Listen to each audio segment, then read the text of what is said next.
अस्सलाम वालेकुम नाज़रीन। 16वीं सदी के वस्त में यूरोप के दरमियान एक दूसरे पर सबकत ले जाने के मुकाबले शुरू हो चुके थे। Specially industry revolution was the main cause of this competition.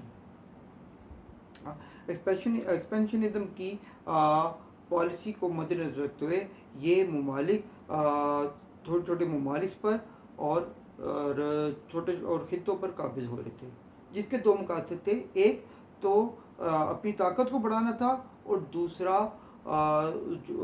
उनके जो वसाइल हैं उस पर काबिज होना था। और कई जालमाना और गैर मुनसिफाना निज़ाम राइज हो रहे थे। इन्हीं जालमाना और गैर मुनसिफाना निज़ाम के ख़िलाफ़ एक रेवोल्यूशन आई, जिसको फ्रेंच रेवोल्यूशन के नाम से जाना जाता है। नाज़रीन, ये रेवोल्यूशन क्यों हुई, इसके क्या असबाब थे और इसको किन चैलेंजेस का सामना करना पड़ा, ये सब दिलचस्प हालात और वाक़यात को जानने के लिए वीडियो के एंड तक मेरे साथ रहें। मैं हूँ आमिर मसूद और आप देख रहे हैं मेरा यूट्यूब चैनल।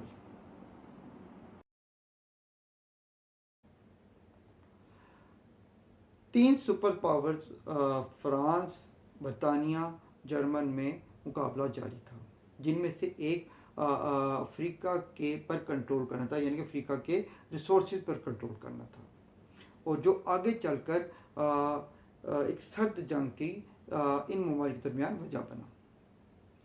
1835 में अफ्रीका पर कंट्रोल करने वाली इस रेस को रेस ऑफ अफ्रीका या स्क्रैबल अफ्रीका के नाम से जाना जाता है। सबसे ज़्यादा एरिया बरतानिया के कंट्रोल में था, दूसरे नंबर पर फ्रांस था और तीसरे पर जर्मन था। बाद में अमेरिका और जापान भी इस रेस में शामिल हो गए थे। मुख्तलिफ किस्म के निज़ाम कायम हो रहे थे। इनमें से एक निज़ाम था imperialism, dominating a nation by a strong nation, taking control of its politically, economic and social life. Imperialism को डिफरेंट कैटेगरीज में तकसीम किया जाता है। कॉलोनियल सिस्टम, इसमें जो इंपीरियल पावर होती हैं वो बराए रास्त हुकूमत करती हैं, जिस तरह बरतानिया ने हिंदुस्तान पर हुकूमत की थी। दूसरा प्रोटेक्टिव सिस्टम, इस सिस्टम के तहत आप गवर्नमेंट तो बना सकते हैं, हुकूमत तो कर सकते हैं, लेकिन पॉलिसीज़ इंपीरियल पावर की होती हैं। इंपीरियल सिस्टम और इस तरह के कई जो गैर मुनसिफाना निज़ाम थे, इनके अगेंस्ट एक निज़ाम आया जिसको नेशनलिज्म कहते हैं।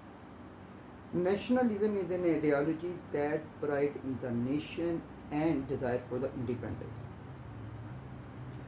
नेशनलिज्म की इस आइडियोलॉजी को या इस थ्योरी को मद्देनजर रखते हुए फ्रेंच के एक क्लब जैकोबिन ने 1789 में एक रेवोल्यूशन पेश की, जिसके बाद फ्रांस में कई तब्दीलियाँ देखने को मिली। Number 1, power shifted from monarchy to common people, introduce new flag, French ज़ुबान को कौमी ज़ुबान का दर्जा दिया गया। 1799 में नेपोलियन बोनापार्ट इस मूवमेंट से मुतासर होकर जैकोबिन क्लब को ज्वाइन करता है।